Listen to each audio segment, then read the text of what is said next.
We tend to look at the world around us, the skylines, the massive bridges, the intricate transit systems as the ultimate triumph of logic. There's a comforting assumption we all have, that the people building our world have done the math.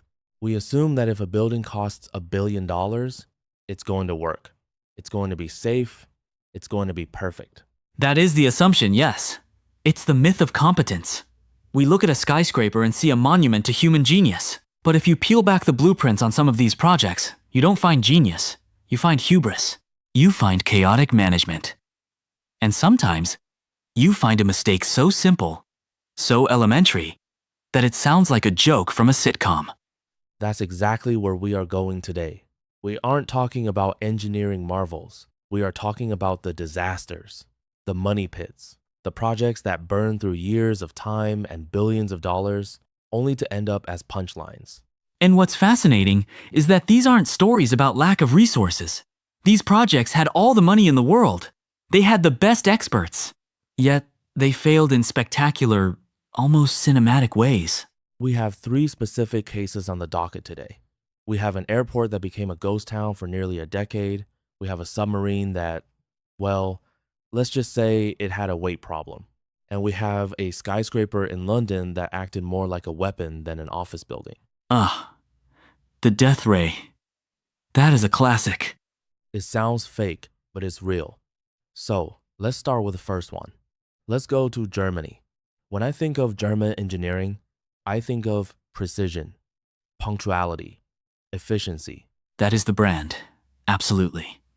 But the Berlin-Brandenburg Airport, or BER, single-handedly dismantled that reputation. It was supposed to be the crown jewel of Berlin's infrastructure. The grand opening was scheduled for October 2011. The champagne was on ice.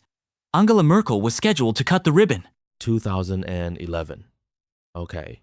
And for context, when did the first actual passenger walk through the doors?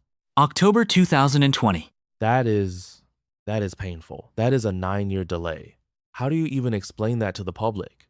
Sorry, the flight is delayed by a decade. Essentially, yes. And the cost?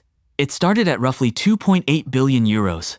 By the time they finally opened the doors, the price tag had exploded to over 7 billion.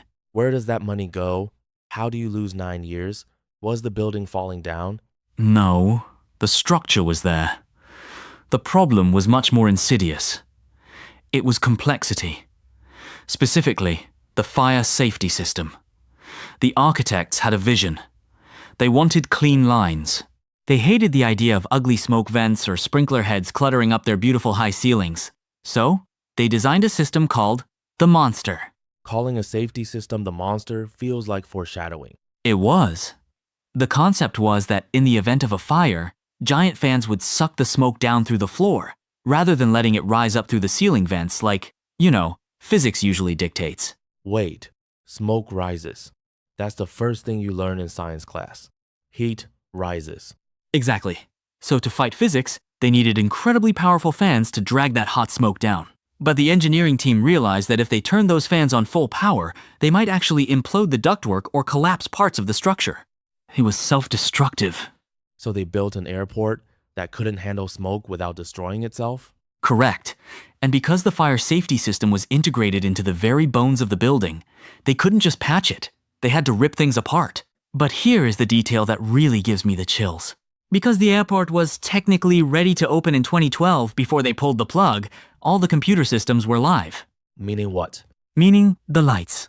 For years, while this terminal sat empty, no passengers, no planes, the lights were on. 24 hours a day, 7 days a week. Why didn't they just flip the switch? They couldn't. The control system was so needlessly complex that the engineers were terrified that if they turned the main power off, the entire software architecture would crash and never reboot. So, for years, you had security guards patrolling a brightly lit, pristine, empty airport. It was burning electricity and money, keeping the lights on for ghosts. That is the most expensive nightlight in human history. It sounds like an art installation about waste. It really does. And it wasn't just the lights.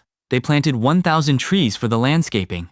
But because there was no staff to manage the grounds properly yet, nobody watered them. 600 of them died and had to be replaced before opening. The escalators were too short for the floors. It was a cascade of errors. The lesson here seems to be about over-engineering. They tried to reinvent the wheel, or, in this case, the chimney, and it cost them billions. Precisely. Complexity is the enemy of execution. When you prioritize aesthetics over basic physics, you pay the price. Speaking of physics, let's move from the air to the ocean. Let's talk about the Spanish Navy. The S-80 submarine program. This is a tragedy of errors, but it starts with something so small, it's almost unbelievable. Set the scene for us. This was a major military upgrade, right? Huge. In 2003, Spain commissioned 4 state-of-the-art diesel-electric submarines. The budget was nearly 2 billion euros. These were meant to be the future of their naval defense. Everything is moving along, blueprints are drawn, steel is being cut. And then, in 2013, about 10 years into the project, engineers ran a final computer simulation. And they noticed a discrepancy. The submarine was overweight. overweight like it needed to go on a diet? Or overweight like it's going to sink? Overweight like it had zero reserve buoyancy. If they launched this vessel, it would go down, and it would never come back up. It was roughly 70 to 100 tons heavier than the design allowed. 100 tons. That's not a rounding error. That's a herd of elephants. How do you accidentally add 100 tons of steel to a submarine? It actually was a rounding error. Or rather, a notation error. The investigation revealed that during the design phase, an engineer had likely confused a decimal point with a comma, which is a common difference between metric calculations in different regions, or messed up a conversion factor for the density of the steel. 1 decimal point. 1 decimal point. And nobody double-checked the math until the submarine was already built. That is terrifying. So, you have a 2 billion euro submarine that is essentially a very expensive anchor. What do? Do you scrap it? You're too deep in at that point. They had to save it. They brought in a US consultant. The solution was to increase buoyancy. And the only way to do that was to make the submarine bigger. They literally had to cut the hull in half and weld in a new 10-meter section to make it longer. Like adding an extension to a dining table? Exactly. But this extension cost millions and delayed the project for years. But wait, because the story has a second act. I'm almost afraid to ask. So, they lengthened the submarine. It can now float. Success, right? But then, someone looked at the naval base in Cartagena, where these subs are supposed to be docked. No. Yes, the submarine was now too long to fit in the dock. You have to be kidding me. I wish I was. The Isaac Peral, that's the name of the sub, was now physically too large for its own home. So, on top of the cost of fixing the sub, the Spanish government had to spend another 16 million euros to dredge and enlarge the harbor just so they could park the thing. It's comedy. It's a comedy of errors. You build a boat that sinks, fix it by making it too big, and then have to rebuild the ocean floor to accommodate it. The total cost nearly doubled. It went from under 2 billion to nearly 4 billion. And the first one didn't launch until 2021. It really highlights how fragile these massive projects are. One tiny math error ripples out and consumes billions of dollars. It's the butterfly effect, but with steel and tax dollars. All right, let's move to our final contender. We've done air, we've done sea. Now let's look at the skyline. London, 20, Fenchurch Street.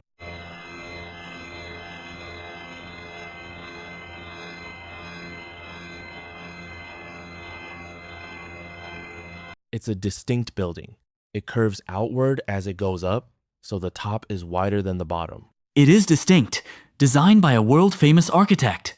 But that curve is the problem. The south-facing side of the building is concave. It's shaped like a dish. And anyone who has played with a magnifying glass on a sunny day knows what a concave lens does. Exactly. It acts as a parabolic mirror. It focuses light.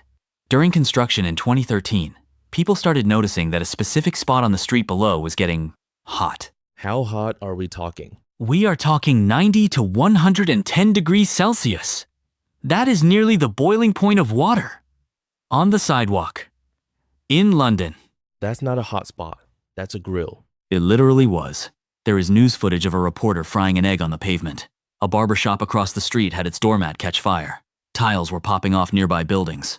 And this is where the Jaguar comes in, right? This is the legendary story. Yes. Poor Martin Lindsay. He parked his Jaguar XJ on East Cheap Street. He went to a meeting. He came back 2 hours later to find a photographer taking pictures of his car. And what did he see? The side mirror had melted and was dripping down the door. The plastic panels were warped. The Jaguar emblem was sizzling.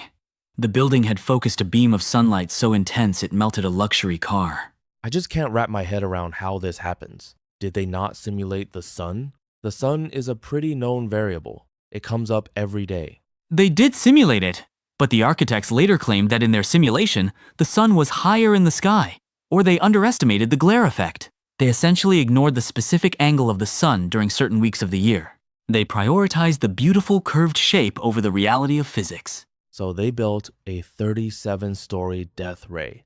How do you fix a skyscraper that attacks people? You put sunglasses on it. They had to install a permanent brise soleil, a sunshade system on the front of the building to break up the light beams. It cost millions, and ironically, it ruined the sleek, uninterrupted glass look the architect wanted in the first place. So in the end, the building is ugly and expensive because they refused to compromise on the design initially. It's the ultimate irony. By trying to be perfect, they created a disaster. As we look at these three stories, the ghost airport, the overweight submarine, and the frying skyscraper, what is the common thread here? Is it just incompetence? I don't think it's just incompetence. It's complexity and ambition outpacing reality. In every single one of these cases, someone said, "We can do this better, bigger, and more beautifully than before," but they forgot the basics. They forgot that smoke rises. They forgot to check the decimal point. They forgot that glass reflects light. It's humbling. We live in an age of AI and quantum computing, but we can still be defeated by a decimal point. Absolutely. It reminds us that engineering isn't just about the grand vision. It's about the boring, tedious details. It's about checking your math. It's about measuring the parking spot before you buy the limo. And maybe, just maybe, not building a death ray in the middle of a crowded city. That seems like a solid rule of thumb for the future. Well, that's all the time we have for this tour of expensive failures. It makes you feel a little better about your own mistakes at work today, doesn't it? At least you didn't melt a Jaguar. Or lose 4 billion euros. Exactly. Thanks for listening. If you enjoyed this deep dive into disaster, make sure to follow us and let us know what's a local project in your city that seems like it's never going to finish. We want to hear about it. Until next time, check your blueprints. See you then.